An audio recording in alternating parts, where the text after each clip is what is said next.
जिस जाति जनगणना को लेकर बिहार की राजनीति में बवाल मचा था, उस जाति जनगणना का डाटा आज गांधी जयंती के अवसर पर बिहार सरकार ने जारी कर दिया है। जी हां, बिहार सरकार ने आज गांधी जयंती के अवसर पर बिहार में जाति जनगणना का डाटा जारी कर दिया है और पता चल चुका है कि बिहार में किस जाति की कितनी जनसंख्या है।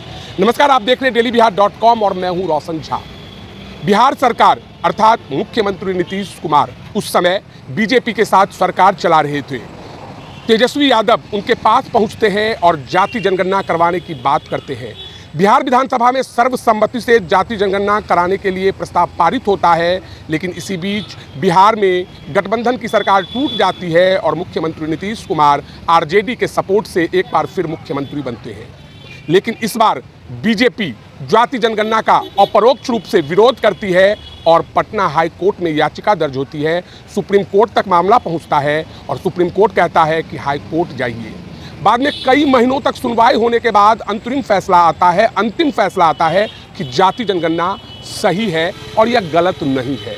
अब बिहार सरकार ने आज जाति जनगणना जारी कर दिया है, डाटा जारी कर दिया है। हम बारी बारी से आपको डाटा बताएंगे।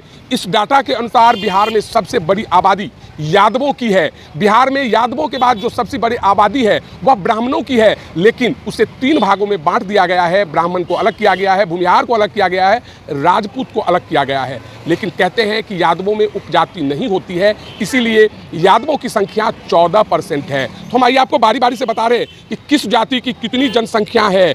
पहले उस राजपूत समाज की बात कर लेते हैं, जो राजपूत समाज इन दिनों ठाकुर का कुआं कविता लेकर बवाल काटे हुए है। जिस राजपूत समाज का कहना है कि उसे अपमानित किया जा रहा है, तो आइए हम आपको बता देते हैं कि सबसे पहले कोयरी जाति 4.2, कुर्मी जाति 2.8, कायस्थ जाति 0.60, मोची चमार रविदास 5%, ब्राह्मण 3.65, भूमिहार 2.86, मुसहर 3.08, राजपूत 3.45, बनिया 2.31, मल्लाह 2.60, यादव 14.26। अर्थात बिहार में जितने हिंदू समाज के लोग हैं उनमें से सबसे अधिक आबादी यादवों की है। लेकिन अगर आप सांसदों का डेटा देखें, विधानसभा और एमएलसी का डेटा देखें, चाहे वह आरजेडी हो, चाहे वह बीजेपी हो या चाहे अन्य दल हो, अब इस बात की मांग होगी कि हमारी हिस्सेदारी 14% है।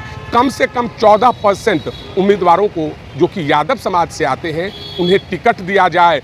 आरक्षण बढ़ेगी या नहीं बढ़ेगी इस बात का फैसला भविष्य में होगा, लेकिन इस डाटा के जारी होने के बाद इतना तय है कि बिहार में जो लोगों ने 90 के दशक में मंडल कमंडल का आंदोलन देखा था, वह एक बार फिर से शुरू होने जा रही है। और तय मानिए कि इस जाति जनगणना डाटा का आगामी लोकसभा चुनाव पर जबरदस्त असर सिर्फ बिहार में नहीं बल्कि देश की राजनीति में आपको देखने को मिल सकता है। हालांकि यह डाटा अभी आरंभिक है, इसमें हिंदुओं का डाटा जारी किया गया है। जैसे जैसे जानकारी आएगी पल पल की खबर हम आपको देखते रहेंगे। हम यह भी बताएंगे कि यहाँ मुसलमानों की आबादी कितनी है। बहरहाल इस वीडियो में इतना ही। अगर आप हमारा यह वीडियो यूट्यूब पर देख रहे हैं तो सब्सक्राइब कर ले, फेसबुक पर देख रहे हैं तो हमारे पेज को लाइक करें। धन्यवाद।